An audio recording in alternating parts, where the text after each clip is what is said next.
The foundation of how an individual views relationships sets the tone for nearly every interaction in nearly every relationship in their lives. The term relationship describes situations beyond romantic terms: sibling relationships, coworkers, parents, and friends. Having a healthy view of people in general will contribute to a strong foundation for partnership.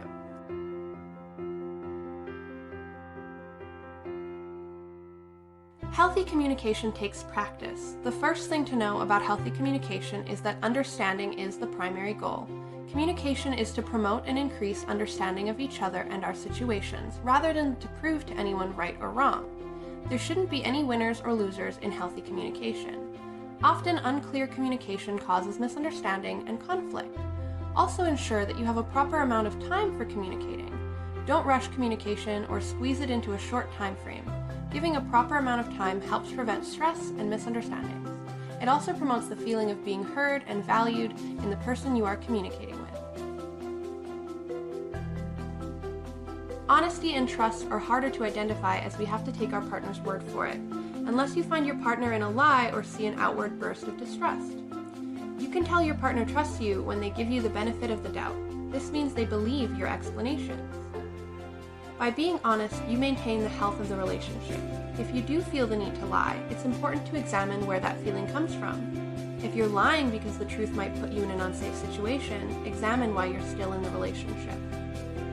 Individuality, allowing your partnership to not consume your life, and maintaining a separation of selves. A healthy relationship with individuality means you encourage each other to pursue goals, interests, relationships, and hobbies outside your involvement together. This is especially applicable if some aspect of your goals might lead you to no longer be in a relationship. Health of the relationship relies on staying together because you want to be, and because your life paths run the same way. You should want to see your partner flourish, even if that means you may not get to be by their side. Fighting fair is about arguments and discussions. In a relationship, you may have arguments, but they shouldn't be frequent. Fighting fair means that in a topic of discussion, you focus on the topic and don't draw from past behaviors or situations unless they're applicable. If a fight happens, it would not be fighting fair to bring up unrelated information and use it as leverage. To fight fair, you need to focus on the topic at hand. Other grievances should be a separate discussion. Understanding. It's important to work to understand your partner. Having a discussion with your partner with the intention to understand should generally be the goal. Arguments are very heated, so following an argument, the goal should be to understand. It should be the focus of both or all involved to understand each other. Self-confidence. Confidence to be individuals, confidence to accomplish tasks on your own, confidence to navigate the world. It's okay if you and your partner balance each other out, but you shouldn't seek to complete yourself. Instead, seek to complement each other. Self-confidence is also important for combating insecurities. Everyone has insecurities. When we are self-confident, it's easier to identify and work to overcome insecurities. Compromise is finding the middle ground between you and your partner in a disagreement. It's not possible for everyone to get their way every time, and it's unbalanced for one person to always get their way. Compromise is about give and take. Both or all partners should be willing to give and take in a relationship. Anger control is all about regulating angry emotions. Anger control is important in any relationship or interaction. A powerful emotion that can enact a lot of change but can also be damaging in relationships, especially if it is at the forefront of your interactions or boiling just below the surface. Practicing anger control would look like taking a step back or asking for some time to collect yourself before continuing in a discussion. Anger is one of the most difficult emotions to regulate, but practicing at it or going to therapy for anger management are great ways to get a handle on it. It's also necessary to investigate and try to understand where that anger is stemming from. Often anger comes from confusion or a lack of understanding. This is why it's so important after an argument for both or all parties to seek to understand the other's motivations. Mutual respect is all about valuing the other person and listening to and adhering to their expressed boundaries. If someone expresses that they feel uncomfortable engaging in public displays of affection, it would be respectful to not force or coerce them to hold hands, kiss, or hug in public. Boundaries are about consent. If one person expresses a boundary, they are expressing non-consent for those actions or activities to take place. Knowing your boundaries will help you find healthy relationships.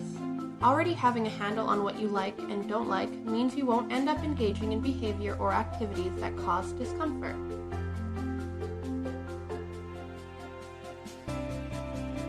Dependence. Your partner believes they cannot live without you and may threaten self-harm if you were to leave or put undue stress on their partner or others to care for them. Physical.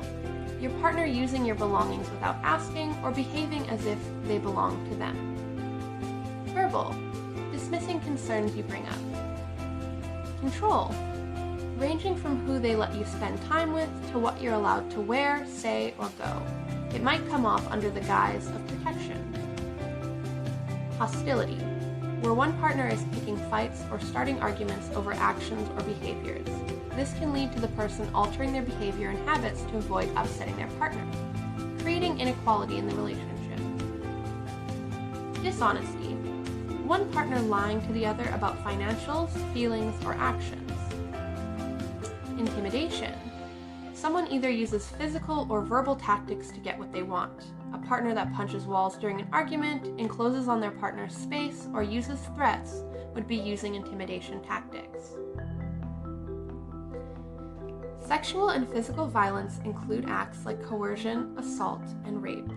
Physical assault will range from seemingly small actions like slapping or smacking your partner to escalated actions like punching, pulling hair, biting, and throwing or wielding objects as weapons. These actions cause permanent physical and psychological harm to a person. Consent is key in any healthy interaction. This means that both or all parties give assent or approval to engage in a situation.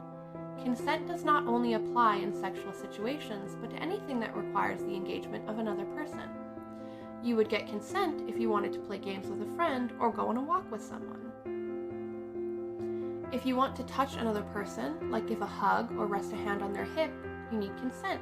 Can we hug? Or, is it alright if I hug you? And accepting no if that's their answer without pressuring. It's the same for sexual acts, but the difference is the consent needs to be continuous and enthusiastic. If they're unsure whether they would like to be kissed, don't kiss them. If someone says yes to a sexual act and then decides they don't like how it feels or no longer want to engage in it for any reason, it must stop. One party's enjoyment of a sexual act is not a reason to keep going. A continuous and enthusiastic yes is the only way to have sex or engage in sexual acts. Anything else is sexual assault or rape. Consent to one action also does not mean consent to all. So if your sexual partner were to agree to oral sex, that does not mean they have consented to penetrative sex. You must check with them again if you'd like to go further and respect if the answer is no. The consent to sexual activities also has laws that surround it. All sexual activity without consent is a criminal offense, regardless of age. In Canada, the age of consent is 16. In situations where the relationship involves trust or authority, the age is higher. For example, a teacher cannot engage in a relationship with their student, regardless of if the student is 16 or older, as the teacher has authority over the student. We also have close in age exceptions in Canada. A 14 or 15-year-old can consent to sexual activity as long as the partner is less than 5 years older and there is no relationship of trust, authority, or dependency, or any other exploitation of the young person, such as a nanny with a child in their care. This means that if the partner is 5 years or older than the 14 or 15-year-old, making them 19 or 20, any sexual activity is a criminal offense. There is also a close in age exception for 12 and 13-year-olds. A 12 or 13-year-old can consent to sexual activity with a partner as long as the partner is less than 2 years older and there is no relationship of trust, authority, or dependency, or any other exploitation of the young person.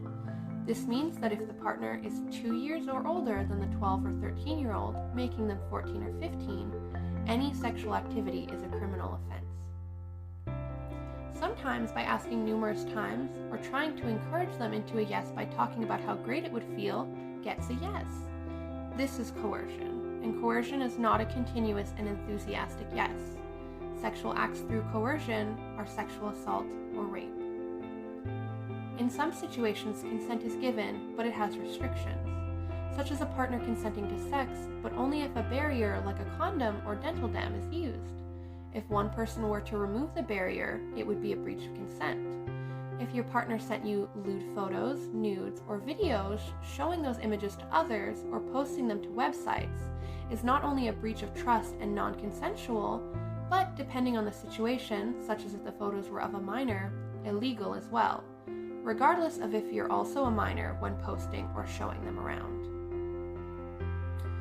Consent can also only be given while sober and conscious. Using drugs or alcohol can lower someone's inhibitions or render them unconscious. Someone who is unconscious cannot consent. There is also more than one way to have a healthy relationship. The most commonly known and accepted style of relationship is monogamy.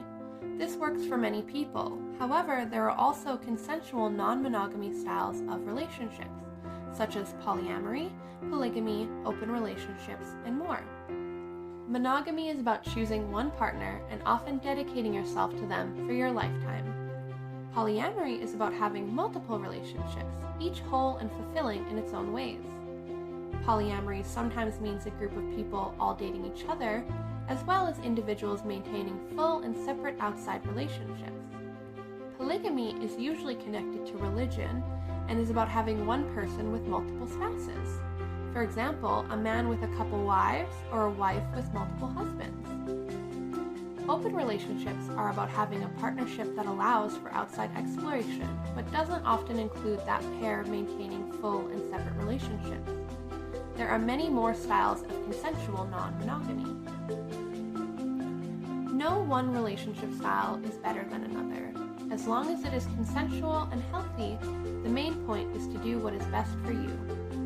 This is where that individuality piece mentioned above comes in. Sometimes this means discovering that you cannot be in a relationship with a person any longer, often because one person's preferred relationship style doesn't match up with the other. Parting ways to pursue your interests is the best option in these cases, as sticking together for the sake of the relationship can cause you to grow apart or resent one another. Consent is key in any relationship, and polyamory or open relationships are not more fun and less work as some people see them. All relationship styles require work, consent, and enthusiasm.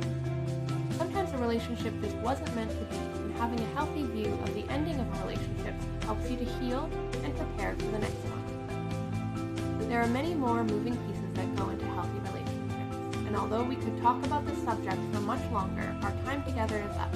I hope you learned something, and if these topics interest you, please check out our sources and read about them further. Remember, healthy relationships take work, require growth and consent and communication, but they are well worth it. Healthy, stable relationships build a strong foundation in life for you to reach your goals and support those around you while also receiving support. Thank you for watching.